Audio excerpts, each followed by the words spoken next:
call the Safety and Public Properties meeting to order. Roll call, please. Mrs. Meany. Here. Mr. Pedicino. Here. Mr. Russo. Here. Brings us to the approval of the minutes for the special meeting of February 21st, 2017. Is there a motion? Sure, I'll make a motion to approve the minutes of the special meeting of February 21st, 2017. Is there a second? Roll call, please. Mrs. Meany. Yes. Mr. Pedicino. Yes. Mr. Russo. Yes. We also need the approval of the minutes of March 7th, 2017. I'll make a motion for March 7th, 2017, approval of the minutes. Second. Okay, we have a motion and a second. Roll call, please. Mrs. Meany. Yes. Mr. Pedicino. Mr. Russo. Yes. Okay, brings us to reports. Jail report for February. Chief, anything that you'd like to bring to the committee's attention? Nothing except to remind you that the reason you're seeing February's report is just that our delay in this specific reporting process has to do with medical billing and having those figures available. So we're always a month behind, and just to remind you, but thank you for your consideration. Any questions? Nancy? I just have one quick one, Chief. For the 2016, who still owes us the $26,000? I don't know who that amount outstanding is. Some of it might be some of the agencies that just had one inmate, and some of it might have been pay to stay, which gets funneled to us through a court system. Okay. So there's a delay, Okay. but we're not worried about collecting that. So. And then what's up with this? You said the receipt of phone revenue is delayed due to revised federal regulations? The inmates have a phone system available to them to make outgoing phone calls. Right.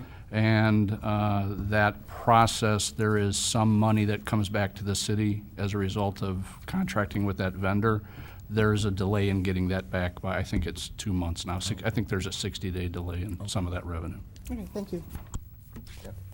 Good. Okay, brings us to engineering. There was a memo from Mr. Bush concerning White Oak, no parking restriction. Carrie?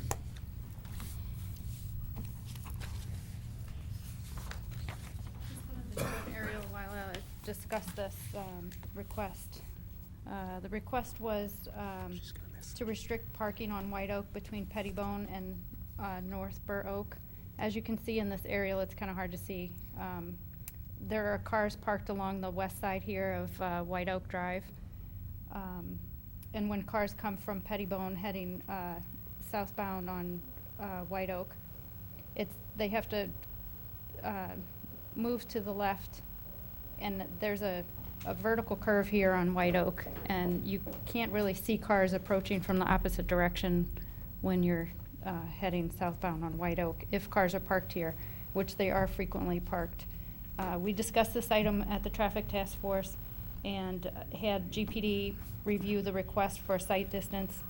They did recommend to add the no parking restriction for the first 250 feet from Pettibone, and we are requesting legislation to amend the traffic control map to restrict the parking.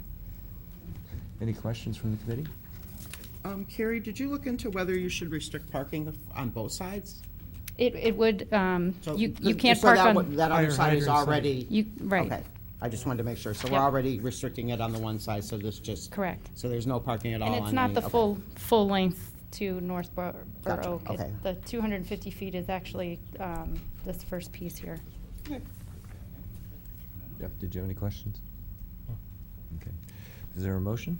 Sure, I'll go ahead and make a motion to prepare legislation requesting to amend the traffic control map to restrict parking on the west side of White Oak from 250 feet from Pettibone Road. Okay, is there a second? Second. Any further discussion? Hearing none, roll call, please. Mrs. Meany. Yes. Mr. Pedicino. Yes. Mr. Russo. Yes. Okay, brings us to engineering report. Carrie? Just a couple updates on a couple projects. The Community Center Tennis Court project, the bid documents are finalized from the engineering department, and the rec department's reviewing those before we put it out to bid. The Community Center indoor HVAC unit, we're obtaining quotes for the heater, a pool heater. Some items that were in construction last year, we're finalizing closeouts for the Hunt Club pool, police department roof, the INET fiber, city hall roof, and the historical society. Nancy had a question concerning the signage at Pettibone and Aurora Road. Yeah, I've been hearing from a few residents. First of all, they're really happy that we did the no right turn on red from Pettibone going onto Aurora Road. What I think, and these are obviously people that live in that area and use the road, me not being one of them since I live on the north side of town, but they say that a lot of people are still going through, still turning right on red, and they feel that maybe they don't see the sign where it's located and maybe thought about putting, if you put one into the ground, whether people would, you know, maybe a little, before you come to the light, that they would realize that you can no longer turn right on red. I mean, I would defer, I told him I would ask the traffic engineer. I don't have an answer for that. I'm not an expert on that and don't know if when you, I guess we're all creatures of habit, and if you're used to being able to do it, you don't pay attention. So. Brian? Typically, the two signs would not be necessary, but because this was a change that, like you said, where they might just not be used to it, it wouldn't. I guess there wouldn't be anything wrong with providing a second supplementary sign on the near side, maybe further away from the stop bar, just to try to inform people. Whether or not you'd want to keep that as a temporary nature, just to try to get some more enforcement, or if you'd want to leave it there permanently, would be up to you. But I don't think there would be inherently anything, that would go against the manual in doing that.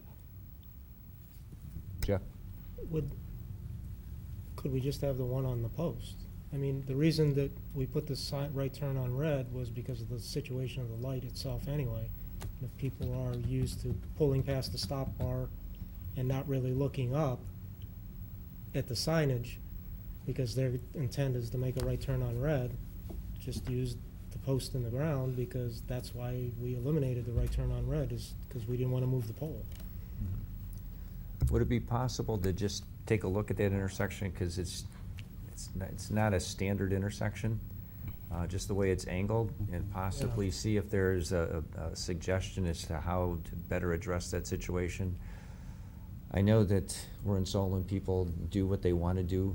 They Oh, yeah. disregard a lot of signage, but if there's a way to maybe address the concern, and maybe there's another option that's available. Carrie? I would direct the question to Chief Fyland. At what point do we do enforcement, or just maybe issue warnings for people that are still running or making a right turn on red? We've made that a point of enforcement since it became enforceable, which was 40 days after legislation. So we've been enforcing if we catch somebody doing that, it is enforceable. Jeff? But when it was signed and 45 days after, weren't there issues? It wasn't put up right away. So people weren't even aware that that was a no right turn on red immediately. I don't have direct recollection, Councilman. I do remember that we gave people a grace period after the sign went up, and I understand that okay. did So- happen after the legislation was passed, but All right. after a grace period, we have been enforcing. Okay. But would it be possible just to take a look at the intersection, see if there's a recommendation that may make sense? We can discuss it at the traffic task force. That'd be great. Nancy, is that good enough? Jeff? And Chief, maybe even at the task force, see if there's been a lot of violations of that. If you've been periodically enforcing it, you can discuss it then. Okay, yeah, absolutely. Thank you. All right, well, that brings us to the end of our agenda. Is there a motion to adjourn? Sure, I'll make a motion to adjourn. Is there a second? Second. Roll call, please. Mrs. Meany? Yes. Mr. Pedicino? Mr. Russo? Yes. Meeting adjourned.